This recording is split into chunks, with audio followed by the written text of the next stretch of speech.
नमस्कार साथियों, मैं शरद कुमार आज आपके सामने फिर से एक नई वीडियो के साथ। जिस वीडियो का नाम है कन्फेशन। कन्फेशन क्या होता है? कन्फेशन जो दिया हुआ है सीआरपीसी के 164 में डिफाइन है कि क्या होता है कन्फेशन, कैसे इसको किया जाता है। तो कन्फेशन का अगर हम डेफिनेशन बोलें तो एक छोटी सी परिभाषा को मैं आपके सामने समझा रहा हूँ कि क्या होता है कन्फेशन। कोई भी स्टेटमेंट, कोई भी एक्यूज अपने खिलाफ बयान देता है, अगर वो मान लेता है कि हाँ मैंने ऐसा अपराध किया है, तो उसको कन्फेशन कहा जाता है। In the front of magistrate, वो कोई भी हो सकता है। किनके सामने एक व्यक्ति अपने कन्फेशन को दर्ज करता है? एक मैजिस्ट्रेट के सामने, जो कि या तो मुझे मेट्रोपॉलिटन मजिस्ट्रेट हो सकते हैं या तो जुडिशियल मजिस्ट्रेट हो सकते हैं। तो कोई भी ऐसे मजिस्ट्रेट के सामने कोई भी व्यक्ति अपने अपराध को स्वीकार कर लेता है, मान लेता है कि हाँ मैंने ही अपराध किया है, उसको बोलते हैं कन्फेशन। अब ये रिकॉर्ड कब किया जाता है कन्फेशन? तो ये during the course of investigation, इस इन्वेस्टिगेशन के दौरान ही ये रिकॉर्ड किया जाता है। लेकिन ट्रायल स्टार्ट होने से पहले पहले आप कन्फेशन को रिकॉर्ड करा लीजिए। कौन करता है? मेट्रोपॉलिटन मजिस्ट्रेट और जुडिशियल मजिस्ट्रेट। कोई भी व्यक्ति मजिस्ट्रेट के पास जाके अपने बयान में ये बता सकता है, ये एडमिट कर सकता है कि हाँ मैंने ऐसा अपराध किया है, उसी को कन्फेशन कहते हैं। मैनर क्या है, कैसे ये रिकॉर्ड किया जाता है? तो मैनर जो है सीआरपीसी के 164 में दिया हुआ है, जो कि अभी हम बेरेक्ट से पढ़ने वाले हैं। इसलिए मैं पढ़ने से पहले आपको मैंने बेसिक कॉन्सेप्ट क्लियर कर दिया है कि कन्फेशन होता क्या है। इसका बहुत राइट भी दिया गया है सेक्शन आर्टिकल 22 में, कि protection against arrest and detention. संविधान के आर्टिकल 22 में कुछ बताया गया है एक्यूज के बारे में, क्या क्या उसका राइट होता है।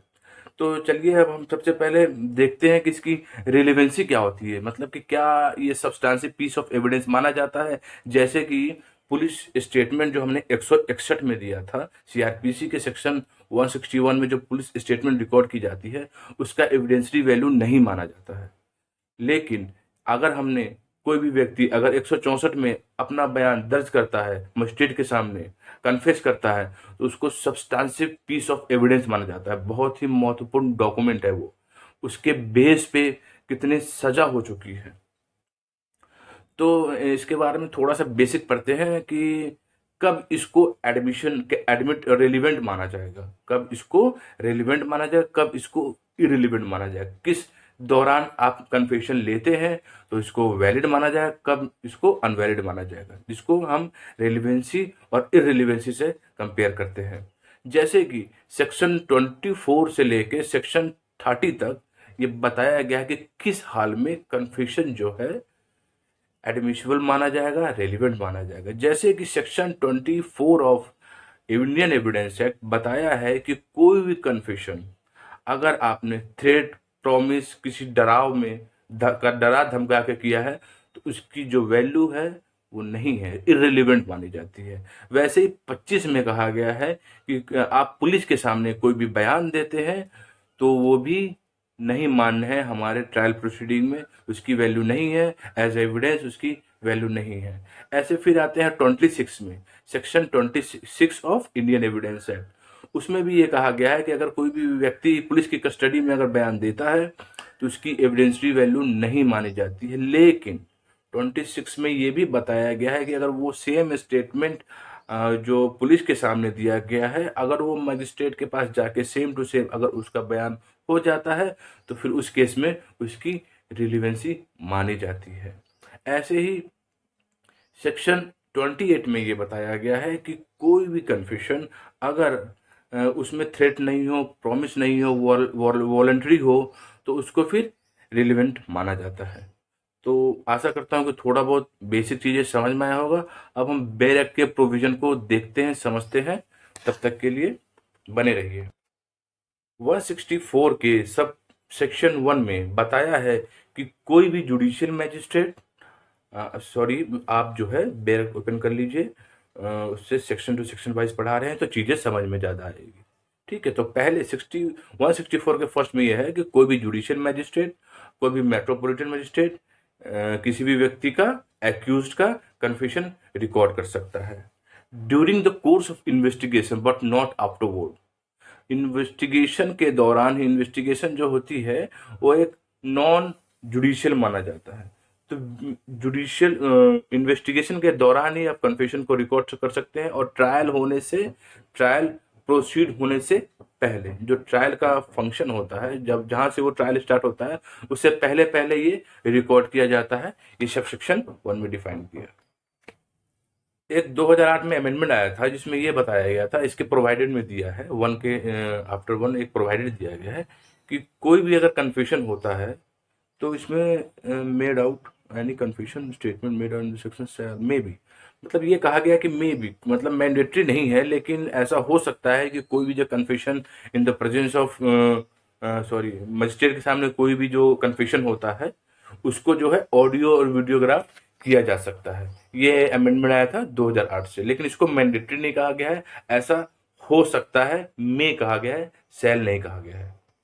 और इसके प्रोवाइडेड में, दूसरे प्रोवाइडेड में ये कहा गया है कि कोई भी पुलिस ऑफिसर, चाहे उसको मजिस्ट्रेट की पावर दे दी गई हो सकता है कुछ लिमिटेड समय के लिए उसको मजिस्ट्रेट की पावर दे दी गई हो, तो भी वो कन्फेशन रिकॉर्ड नहीं कर सकता। फिर से बता रहा हूँ, कोई भी पुलिस ऑफिसर अगर कानून बाय लॉ, बाय कोई ऐसे डिपार्टमेंट, उनको एक शक्ति दे दिया जाता है किसकी, मजिस्ट्रेट की, कोई भी पुलिस वाले को एक मजिस्ट्रेट का पावर दे दिया जाता है, उसके बावजूद भी वो पुलिस ऑफिसर कन्फेशन रिकॉर्ड नहीं करेगा। ऐसे इसके प्रोवाइडेड में फिर से दिया गया है।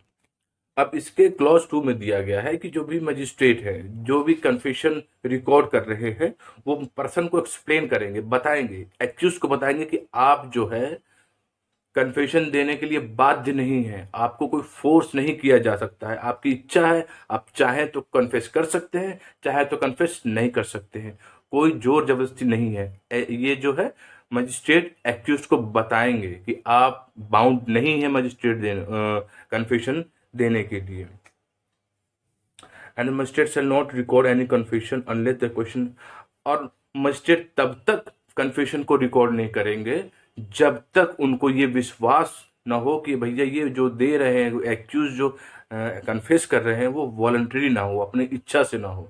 अगर वो अपनी इच्छा से नहीं हो, पुलिस के दबाव से हो, तो उसको एक लिमिटेड समय दे दिया जाएगा कि भैया आप जो है सोच लीजिए, समझ लीजिए, उसके बाद ही आप कन्फेस करिए। क्योंकि अगर आप कन्फेशन करते हैं तो ये आपके खिलाफ यूज हो सकता है एज अ एविडेंस, इसलिए बताया गया है। और इसके 3 में बताया गया, सपोज करिए कि कोई भी व्यक्ति मजिस्ट्रेट के पास गए, कन्फेशन रिकॉर्ड होने से थोड़ा देर पहले, just before recording the confession, अगर उसके मन में कुछ ऐसी भावना जाग जाती है और वो मना कर देता है कि मुझे कन्फेशन नहीं देना है, तो मजिस्ट्रेट जो है उसको फोर्स नहीं करेगा और ना ही उसको पुलिस कस्टडी में भेजेगा, डिटेन नहीं करेगा कि हाँ भैया तुमने क्यों कन्फेशन नहीं दिया, कोई फोर्स नहीं, कोई दबाव नहीं, फिर उसको छोड़ दिया जाएगा, पुलिस कस्टडी में नहीं भेजा जाएगा।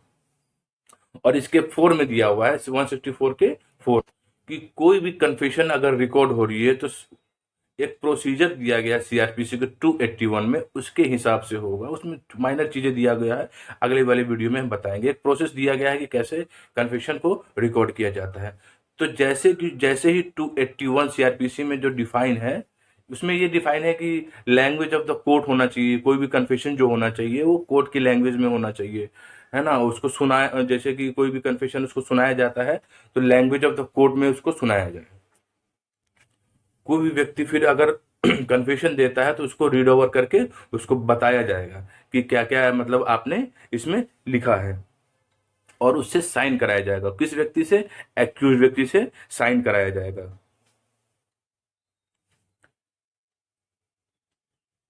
और जो मजिस्ट्रेट है एक मेमो बनाते हैं, एक डिटेल पूरा बनाया जाता है कि हाँ क्या क्या बयान लिया गया है, क्या क्या उसमें जो भी एक्यूज ने डिटेल बताया है उसका एक मेमो बनाते हैं। तो ऐसा दिया गया है, 4 में दिया गया है, ठीक है। और एक चीज है, जो मजिस्ट्रेट कन्फेशन रिकॉर्ड करते हैं वो अपने बयान में ये जरूर बताते हैं, इसमें सीआरपीसी में दिया है कि I have explain that he is not bound to make a confession. अपने बयान में लिखते हैं कि मैं मजिस्ट्रेट जो है, मैंने इस एक्यूज को बताया है कि ये बाउंड नहीं है कन्फेशन देने को। अगर ये ऐसा कन्फेस करते हैं तो ये कन्फेशन उनके खिलाफ एज ए एविडेंस यूज हो सकता है। और मजिस्ट्रेट ये भी बताते हैं कि मुझे विश्वास है कि जो इन्होंने कन्फेशन दिया है वो वॉलंटरी दिया है, किसी के दबाव में नहीं दिया गया है। और मैं पूरे कन्फेशन के दौरान प्रेजेंट रहा हूँ। मैंने आफ्टर रिकॉर्डिंग द कन्फेशन इस व्यक्ति को सारा डिटेल जो है कन्फेशन में जो इन्होंने किया है उसको फिर से पढ़ के सुनाया है। तो ये ऐसा करके मजिस्ट्रेट जो है फिर उसके नीचे अपना साइन कर देते हैं। और 164 के 5 में स्टेटमेंट के बारे में दिया गया है कि स्टेटमेंट कैसे रिकॉर्ड होगी। तो कोई भी मैजिस्ट्रेट इसको रिकॉर्ड कर सकती है स्टेटमेंट को, और वो जिस तरीके से चाहे उस तरीके से रिकॉर्ड कर सकती है। कन्फेशन और स्टेटमेंट में थोड़ा सा डिफरेंस है। तो स्टेटमेंट को किसी भी प्रकार से जैसे कि मजिस्ट्रेट ठीक समझे वैसे इसको रिकॉर्ड कर सकती है। और बिफोर इन द हाँ, और उसमें क्या करती है, शपथ दिला सकती है। Oath administered oath to the person whose statement is so recorded. तो इसमें नॉर्मल से दिया गया है कि जो भी स्टेटमेंट हो वो जो मैजिस्ट्रेट हो वो अपने हिसाब से जैसे उनको उचित लगे वैसे वो रिकॉर्ड कर सकते हैं। 164 के 5 में स्टेटमेंट के बारे में रिकॉर्ड किया। कभी कभी ये सीधा प्री में क्वेश्चन पूछता है कि कौन से सबसेक्शन में स्टेटमेंट डिफाइन है, 1 2 3 4 5। तो ऐसे लोग को याद नहीं रहता, इसलिए मैं स्पेशली बता रहा हूँ कि 164 के 5 में कन्फेशन के बारे में बताया है। और एक 164 के 5 है जो जोड़ा गया है 2013 के अमेंडमेंट से। इसमें ये बताया गया है कि कोई भी अगर अपराध घटित होता है रिलेटेड टू वुमेन, जैसे 354 का ए, 354 बी, सी, डी करके, फिर 376 A B C D, D A ऐसे करके डी बी ने जितने भी अमेंडमेंट जोड़े गए हैं सारा, अगर इस केस में कोई भी, और 509 इस केस से रिलेटेड कोई भी अगर कन्फेशन रिकॉर्ड किया जाता है तो वो मैंडेटरी दिया गया है in the presence of judicial magistrate, in the presence of judicial magistrate as soon as the commission of offence is brought to the notice of police. इसको जल्द से जल्द जुडिशियल मजिस्ट्रेट के सामने इसका बयान लिया जाएगा। अब इसमें लिखा है कि provided if the person making the statement temporarily और परमानेंटली मेंटली और physically disabled the magistrate shall take the assistance of interpreter special security. अगर कोई भी ऐसी विक्टिम है जो कि मेंटली और फिजिकली डिसेबल्ड है तो उस केस में magistrate in in the time of recording the confession वो उनकी हेल्प ले सकती है। किसकी? एक इंटरप्रेटर की और एक स्पेशल एजुकेटर की। तो उनको बुलाया जाएगा, उनके सामने अगर विक्टिम अपने इशारे से बताती है तो उस चीज़ को इंटरप्रेट करके मजिस्ट्रेट के सामने बताया जाएगा, फिर मजिस्ट्रेट उसको अपने हिसाब से राइट डाउन कर लेंगे। फिर इसके फर्दर प्रोवाइडेड में दिया है that if the person making the statement is temporary and permanently mentally और physically disabled the statement made by the person with in assistance of interpreter special educator. इसके further provide में सिर्फ इतना ही कहा है कि जितने भी स्पेशल एजुकेटर हैं और इंटरप्रेटर के सामने जितने भी कन्फेशन रिकॉर्ड किए जा रहे हैं उसको वीडियोग्राफ कर दिया जाएगा। ये भी मैंडेटरी बताया गया कि सेल वीडियोग्राफ, इसका वीडियोग्राफ रिकॉर्ड में भी आएगा, वीडियोग्राफ तरीके से इसको रिकॉर्ड किया जाएगा।